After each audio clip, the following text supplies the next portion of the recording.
Hi, horse friends. If someone told you that banning social media for children under the age of 16 could completely change the future of the horse industry, you might think that sounds like an exaggeration. After all, horses have existed for thousands of years without TikTok, Instagram, YouTube, or Facebook. Riders learned from trainers at the barn, books, clinics, and years of hands-on experience. Social media is still relatively new. But over the past decade, the horse world has changed dramatically. Today, many young riders discover horses for the very first time through social media. They watch Olympic dressage tests on YouTube, learn groundwork exercises on Instagram, follow veterinarians explaining equine health on TikTok, and join Facebook groups where horse owners share advice from around the world. Many equestrian businesses rely almost entirely on social media to reach new customers and rescue organizations. Use it to raise life-saving donations. At the same time, social media has also created enormous pressure, fueled unrealistic expectations, spread misinformation, and sometimes rewarded dangerous behaviors simply because it attracts views. Now, the United Kingdom is considering one of the biggest changes yet. Government officials are discussing banning most social media access for children under the age of 16 as part of a broader effort to improve children's mental health, reduce cyberbullying, and protect young people from harmful online content. While the proposal is aimed at all children, not specifically equestrians, it raises an important question for those horse owners everywhere. Could limiting social media actually improve horse welfare? Or would it unintentionally hurt the next generation of riders? Today, we're going to look at both sides of this debate, examine what experts are saying, and discuss how this proposal could affect horse owners, trainers, equestrian businesses, rescues, competitions, and perhaps most importantly, the future of the horse industry itself. So let's get started. Before we talk about the horses specifically, it's important to understand why this proposal is even being discussed. Over the last several years, governments around the world have become increasingly concerned about the amount of time children spend on social media. Numerous studies have linked excessive social media use with higher rates of anxiety, depression, poor body image, cyberbullying, sleep disruption, and addictive behaviors. Government officials argue that children are growing up in an online environment that previous generations never experienced, and they believe stronger protections may now be necessary. The proposal being discussed in the United Kingdom would significantly limit access to many social media platforms for users under the age of 16. Supporters believe the changes could encourage children to spend more time outdoors, participate in hobbies, develop stronger face-to-face relationships, and improve their overall mental well-being. Although the discussion is taking place in the United Kingdom, the debate has captured attention around the world because many countries are considering similar legislation. That means this conversation extends far beyond British riders. It could eventually influence equestrians almost everywhere. The horse world may actually be one of the industries most affected by social media. Think about how many different aspects of horse ownership now depend on online platforms. People buy horses after seeing videos online. They advertise clinics. They promote breeding programs. They market saddles, tack, trailers, supplements, and veterinary products. Trainers build entire businesses through social media. Professional riders attract sponsors because of their online following. Horse rescues raise emergency funding within hours after posting a story. Missing horses are often located because thousands of people quickly share photographs online. Even veterinary research spreads faster than ever before because experts can immediately explain new findings to horse owners across the globe. Social media has become deeply woven into the horse industry. That is why this proposal deserves a closer look. Let's begin with one of the strongest arguments in favor of limiting social media: mental health. If you've spent any amount of time online, you've probably noticed that social media often presents a very unrealistic version of life and horse ownership. Every ride appears perfect. Every horse looks beautifully groomed. Every barn seems spotless. Every rider appears confident. Every competition ends with smiling photographs and blue ribbons. What you rarely see are the difficult days. You don't usually see the horse that refuses to get into the trailer. You don't see the emergency colic surgery. You don't see the months of rehabilitation after a tendon injury. You don't see the frustrating training sessions where nothing seems to go right. You don't see the enormous veterinary bills that arrived after an unexpected emergency. Social media often shows the highlight reel while hiding the years of work that made those highlights possible. For young riders especially, this can create unrealistic expectations. Instead of comparing themselves to riders at their local barn, they begin comparing themselves to Olympic athletes, professional trainers, wealthy influencers, or carefully edited videos designed to generate engagement. That comparison can become emotionally exhausting. Horse and Hound spoke with Sylvia Bruce, a mental health consultant with Riders' Minds, who explained that social media can contribute to anxiety, unhealthy comparison, perfectionism, and unrealistic expectations within equestrian sport. That observation probably resonates with many horse owners. How many young riders have become discouraged because they believe they are progressing too slowly? How many feel embarrassed because their horse isn't expensive enough? How many think they need designer tack, custom boots, matching saddle pads, or the newest supplements simply because that's what they constantly see online? Those pressures didn't disappear overnight, but social media has certainly amplified them. Another concern involves misinformation. The horse industry has always relied heavily on education. Good horsemanship takes years to develop. Unfortunately, social media sometimes rewards confidence more than accuracy. Anyone can upload a video claiming to be an expert. Some advice is excellent. Some advice is dangerously wrong. Young riders often struggle to distinguish between the two. A video that receives millions of views is not necessarily scientifically accurate. A popular influencer is not automatically qualified to give veterinary advice. A training method that appears impressive in a 30-second clip may actually be inappropriate when viewed in its full context. Unfortunately, algorithms do not evaluate whether information is correct.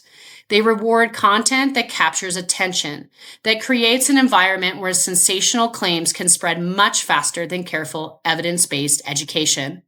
The horse world has experienced this repeatedly. Questionable training techniques become trends. Unsafe handling practices gain popularity. Medical myths spread rapidly. People begin copying what they watched online without understanding why experienced professionals may do things differently. Limiting social media exposure could potentially reduce some of that influence, especially among younger riders who are still developing their horsemanship skills. Another argument focuses directly on horse welfare. Not everything that becomes popular online benefits horses. Some creators intentionally exaggerate situations to increase engagement. Sometimes riders attempt risky stunts simply because dramatic videos generate more views. Sometimes horses become props for entertainment instead of respected athletic partners. When algorithms reward attention above everything else, creators may feel pressure to produce increasingly shocking or emotional content. Most equestrian creators are responsible and genuinely care about horses. However, the pressure to remain visible online is real. The more sensational the content becomes, the greater the likelihood that inexperienced viewers will imitate what they see. Removing some of that pressure from younger audiences could encourage them to spend more time developing foundational horsemanship skills under qualified instruction, rather than learning primarily from short-form videos. However, this conversation becomes much more complicated when we examine the other side. Because social media has also transformed equestrian education in extraordinary ways. 20 years ago, if you wanted to learn from an Olympic rider, you probably needed to travel hundreds or even thousands of miles to attend a clinic. Today, you can watch educational videos from some of the world's best riders without ever leaving your home. Veterinarians regularly explain new research. Farriers demonstrate hoof care. Nutritionists discuss feeding programs. Behavior specialists analyze horse behavior. Universities share the latest scientific discoveries. Organizations publish disease alerts. Researchers explain new treatment methods. Education has become more accessible than at any other time in history. For horse owners living in rural communities where experienced mentors may be difficult to find, social media can provide valuable educational opportunities that simply did not exist a generation ago. That access has improved horse welfare in many cases because owners can learn to recognize problems earlier and seek veterinary care sooner. Social media has also created something equally important: community. Horse ownership can sometimes feel isolating. Many owners keep horses at home, some board at very small facilities. Others may be the only horse enthusiasts among their family or friends. Online communities allow people to connect with others who understand the unique joys and challenges of horse ownership. Support groups exist for owners managing horses with laminitis. Others focus on equine metabolic syndrome. Some help owners navigate PPID. Others provide encouragement for owners caring for blind horses, senior horses, or horses recovering from major injuries. These communities often become invaluable sources of emotional support. People share experiences, celebrate successes, offer encouragement, provide practical advice. Sometimes simply knowing that someone else has experienced the same challenge makes an enormous difference. Restricting social media access could unintentionally remove that support system from younger horse owners. The proposal could also affect equestrian businesses. Many small horse businesses rely heavily on social media rather than expensive advertising campaigns. Independent saddle fitters, farriers, equine massage therapists, and so on. Many built their customer base entirely through Facebook, Instagram, TikTok, or YouTube. If younger audiences disappear from these platforms, businesses may eventually need to rethink how they market their services. Some may invest more heavily in websites, newsletters, podcasts, email marketing, or in-person educational events. While those alternatives certainly exist, they may not provide the same level of immediate visibility that social media currently offers. Horse rescues may also feel the effects. One of social media's greatest strengths is its ability to mobilize people quickly. When a rescue receives neglected horses requiring emergency vet care, donations often arrive within hours after a story is shared online. When natural disasters threaten horses, evacuation information spreads quickly. When horses go missing, thousands of people can immediately share photographs across multiple states.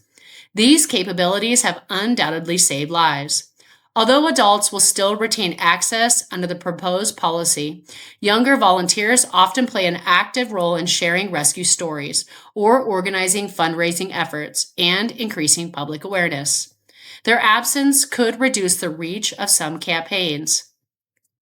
Another important consideration involves reporting horse welfare concerns. Many significant welfare investigations over the past several years gained public attention because someone recorded video evidence and shared it online. Without social media, some of those incidents may never have reached regulators, governing bodies, or law enforcement. At the same time, social media has also encouraged people to rush to judgment before all of the facts become available. Videos often capture only a few seconds of a much larger situation. Context may be missing. Important details may not be known yet. Unfortunately, public opinion sometimes forms long before investigations are completed. That reality reminds us that social media can both expose legitimate welfare concerns and contribute to misinformation at the same time. Perhaps the biggest question is whether social media is changing the way young people experience horses. Years ago, many riders spent their entire afternoon at the barn. They cleaned stalls, filled water buckets, swept aisles, groomed horses. They learned through observation and repetition. Today, some riders may still spend those same hours at the barn, but others also feel pressure to record videos, edit content, respond to comments, and monitor social media throughout the day. The experience of simply being present with a horse has changed. Horses do not know how many followers we have. They do not care how many views a video receives. They respond to patience, consistency, feel, timing, and trust. Those qualities cannot be measured by an algorithm. Personally, I think this debate is far more complex than simply asking whether social media is good or bad. The truth is that it has done both tremendous good and undeniable harm. It has connected horse owners across continents. It has helped people find missing horses. It has raised millions of dollars for rescues. It has made scientific education more accessible than ever before. But it has also encouraged unhealthy comparison. It has rewarded sensational content. It has spread misinformation. It has amplified online harassment. It has sometimes placed entertainment ahead of horse welfare. Both realities can exist at the same time. Regardless of whether this proposal ultimately becomes law, I believe it encourages all of us to take an important question. How do we use social media responsibly? Are we creating content that genuinely educates? Are we encouraging thoughtful discussion? Are we verifying information before we share it? As we remember that every horse deserves respect, whether or not a camera is recording. Technology will continue to evolve. New platforms will appear. Others will disappear. But the relationship between a horse and its rider remains exactly as it always has been. It is built one ride at a time, one grooming session at a time, one lesson at a time. No social media platform can ever replace that. Thank you so much for joining us. And remember, I am not AI. If you listen closely, you can hear me breathing.